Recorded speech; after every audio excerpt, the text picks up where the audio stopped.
Okay, this is the housing report for the third quarter for 2019. And one of the questions that we get probably more often than anything in the last, certainly the last 3 or 4 months, has been what's going to happen if there's an economic slowdown or even a recession in housing.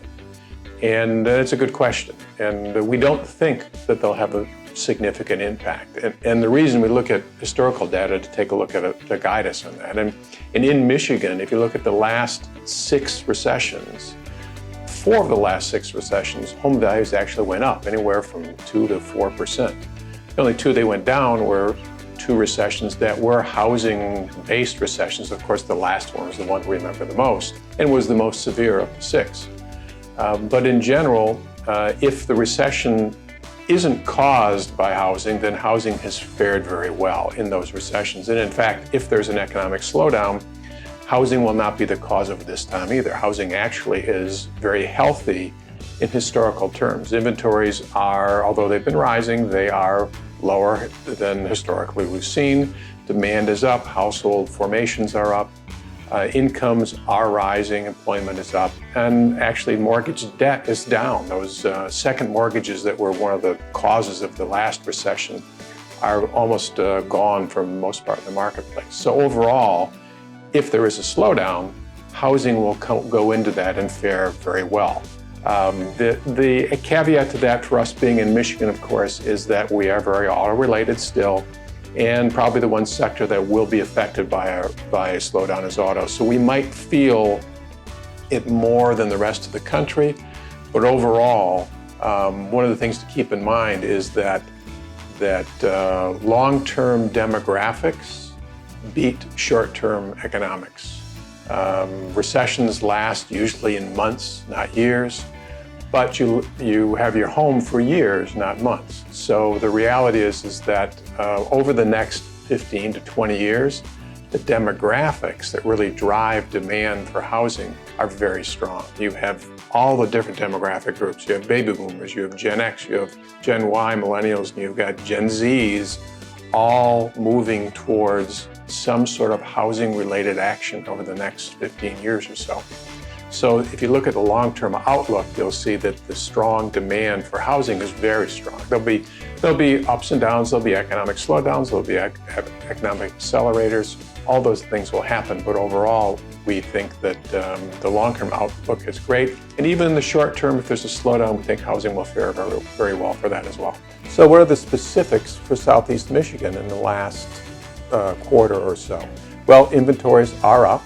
Available homes for sale are up, and they're up across all price points, which is new. We've not seen that before. We've had the lower price points, inventories have been shrinking year over year consistently, as that's been the strongest demand point. But we're seeing inventories rising, which means demand is settling back a little bit.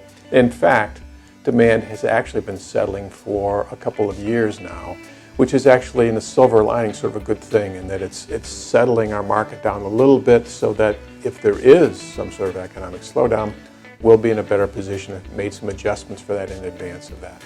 So in general, home values are still rising, not rising as fast, but they're still rising. And the higher the price point, the slower the rise in home values. In fact, in some of the higher price point markets, maybe outside of the core Birmingham, Bloomfield, upper-end markets, you see that upper-end homes that might actually sell for a little bit less this year than last year. Still, over the last 3 or 4 years, an upward trend, but slowing a little bit. So what does this mean for buyers and sellers? Well, for sellers, it means that you need to be aware that the market is shifting, that the velocity of the market has changed, and be aware that if you're not getting a lot of showings, you first of all expect fewer property showings than you had 6 months or a year ago. But if you're not getting activity in the first 30 days, then it's time for an adjustment of price, condition, all those things that you'd look at.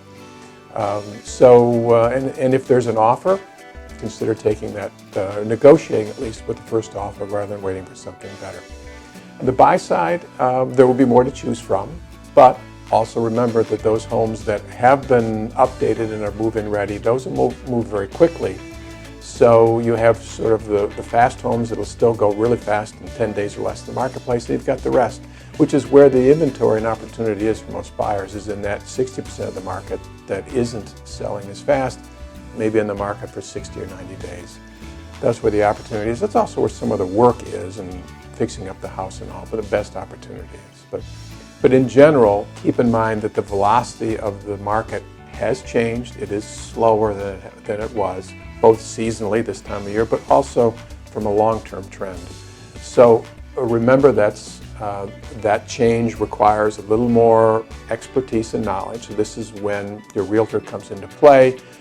They can guide you, and it's when that market velocity shifts that's when it's most important to get good counsel as to where your home should be and what decisions you should make. So take advantage of the expertise that you have and that we provide you, and we're looking still forward to an overall good year. Thanks.